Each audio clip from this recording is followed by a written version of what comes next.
What's going on, everyone? Danny and Alex. In this video, we're going to teach you guys some side control position and a few transitions to get the mount.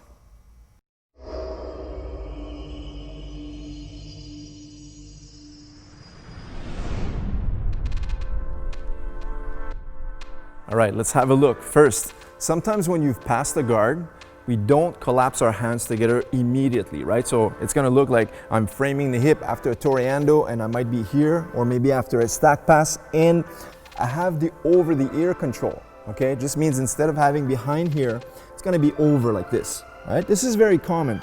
But the one thing I have to ensure is he doesn't recover the guard because I just passed the guard. So I need to always be aware of the live hips of my opponent, meaning that the more he's gonna move this hip, the easier it's going to be for him to recover that guard position. This is what I want to prevent at all times, especially in a NoGi situation where I don't have the gripping of the kimono. All right, so my hand, which is the lower side here, is always going to be like an antenna. It's always monitoring where his hips are going. So if his hips stay there, my hand doesn't move.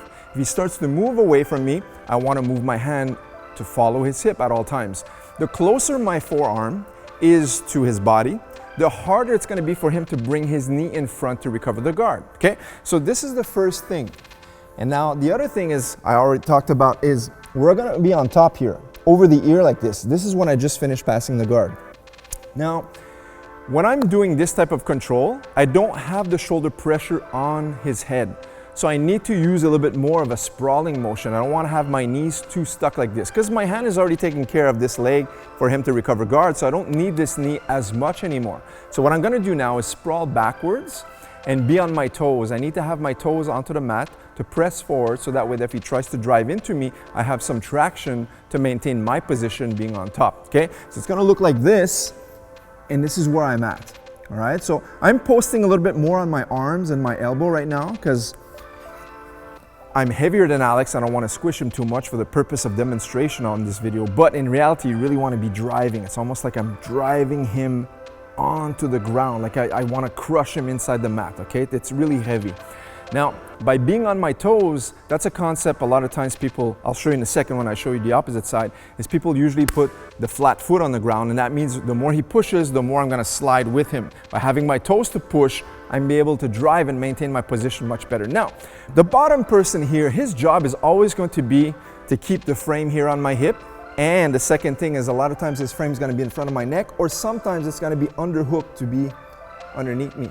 Because if he stays like this, number one, he knows I might start to attack this Americana or go for an armbar. But by hiding it here, now it's a little bit more challenging for me to start attacking some of these shoulder locks and arm bars that I have now. If he leaves it dangling and he doesn't take care of this, it's going to be for the taking, right? I'm going to be attacking it.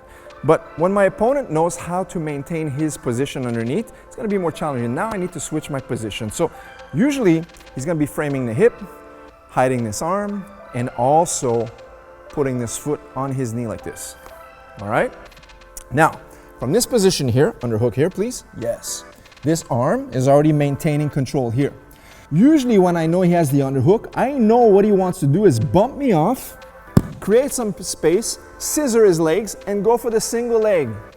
All right? And if I stay on my knees, this is what's going to happen. He's going to attack the single leg, take me, and he's going to get top position.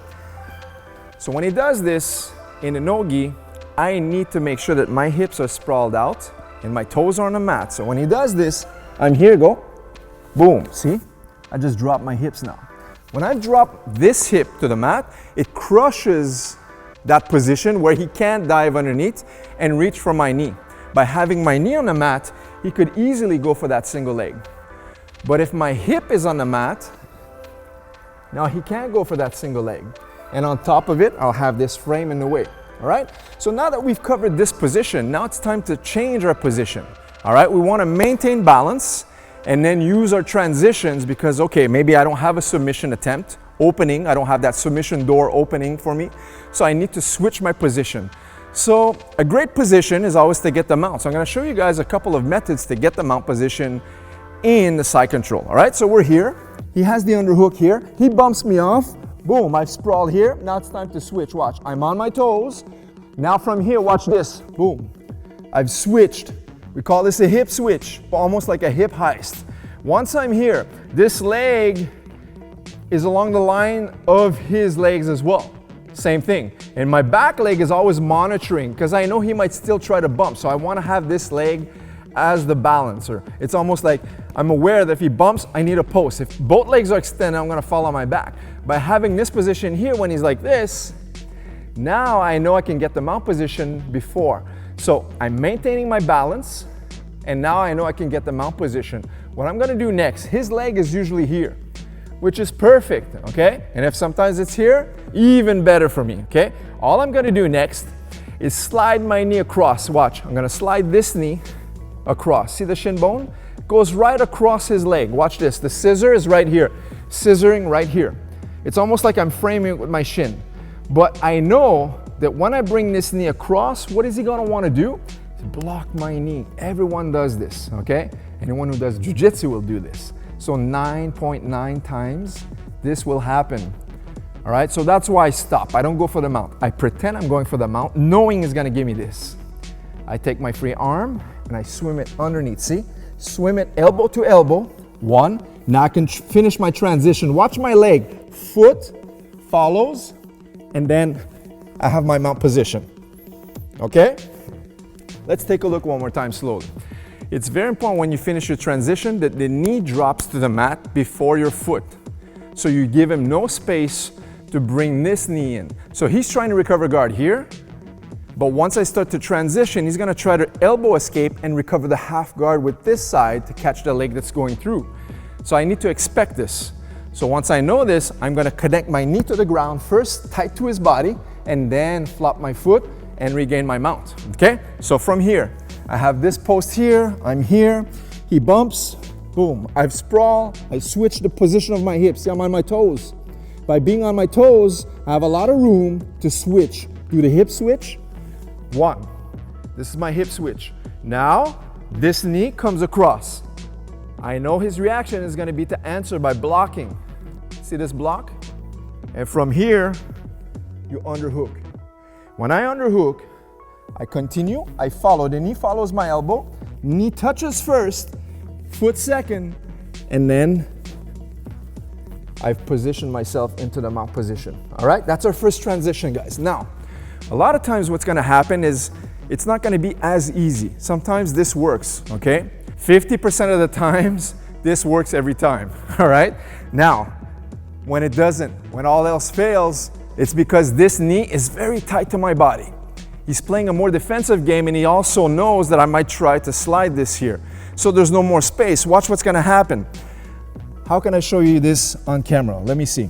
If I post up and I'm here, watch this. I don't know if you guys can see from this angle, but watch. There's no more room now to do that first technique because his knee is very tight, it's very snug. All right? So that's no problem. What's gonna happen now? When I see his knee is here, I'm gonna swim underneath. See how I swim underneath? I imagine I wanna pummel, just like when I do the stack pass. I wanna bring my shoulder underneath his leg. If I go from here, he's gonna force, I might not be strong enough. When I go here, see how I drop down? And now I bring his leg where my shoulder is. Now I could start to push with my legs and drive with my shoulder. My shoulder drives the strength of his leg, and now, as I get to here, I'm gonna step in the hole and across, boom. Now I take my hand out. If he tries to push with his arm, because that could be an answer, that always is the last answer. Now I do the same thing. I underhook here, one, and now see I flop, knees already on the mat, boom, and then connect to the mount position again, okay? One more time, a little bit quicker now. So we're here, he has the underhook. One, hip switch. I can't necessarily get my knee in. Sometimes it works, sometimes you're able to just kind of like pry this a little bit, but a lot of times he's gonna be resisting. So if I try this here, I'm gonna be struggling. And while I'm thinking to struggle here, boom, sometimes I lose my base. I don't want that. If I see this is here, no problem. What I'm gonna do is go underneath and bring his knee underneath my shoulder. Now when he starts to push, he's pushing with his legs, but I'm pushing with my legs and my body. Everything is driven forward. Watch this, like a stack pass. One, right to here, boom. Foot goes in the hole. This is the hole right here. See now he can't bring this leg back. because I'm framing it. So once it's in the hole, I drop my knee, and sometimes if this leg is here, I drop it over, whichever comes first. So if it's too far out, I drop it here, and if it's closer, no problem, drop it over. You're smash passing his legs, knowing he's gonna try to use his arm. That's perfect. Now, this arm goes underneath, underhook, post on your elbow, drop your foot, and now as you sprawl this hip, watch my leg. Boom, ties right snug to his body. Now you've had your mount position. One more technique is this. This one, once I show you, you're gonna be like, whoa, so easy. A lot of people fail this one. Watch this. I'm gonna hip switch first, but now I'm not gonna attempt anything. He's gonna initiate his movement by trying to bump me first. The moment he raises his hips up, of course I'm gonna have to, he's gonna rock the boat, and I'm gonna follow that wave. But I'll have my foot posted behind me to maintain that balance. And the moment he brings his wave back down, meaning his hips, boom, I follow. So you're gonna ride that wave and get that mount transition by your opponent initiating the escape attempt and you following through with the mount position, okay? So we're here. Now he bumps, boom, I've maintained the first position. Hip switch here. Now, a lot of times I just wait. I know once he can't escape here, he's gonna try to push. It might take 1, 2 explosions, and then a bigger explosion. 1, watch this, come back down. Boom. That's when I follow through into the mount position, okay? So wait for the bump, and the higher the bump, the easier it is, because the more he raises his hips, the more time you have as he comes back down, because what goes up must come down, the more time you have to pass that leg, okay? So in a fast-paced environment where you're scrambling, this is a great technique. I've used this one a lot. You just need timing. You don't need much of the technique, you're just following through, right? So we're here, hip switch, he bumps, 1, see? Maintain your balance with your foot. Again, if both legs are here, he's gonna push you off. If the leg is posted, go, bridge hard, harder. Yeah, see? I'll move, but my leg is holding me in place. Now he bumps, 1, see, balance, he comes back down, boom, back into the mount position. So this one is more sneaky. These are 3 options. It's good enough for today, but 3 quick options to transition from the side control into the mount. All right, guys, thanks a lot for watching our video. Once again, make sure to subscribe to this channel for more type of content such as this one, and leave us a thumbs up if you enjoyed this type of video. We'll see you guys in the next video. Take care.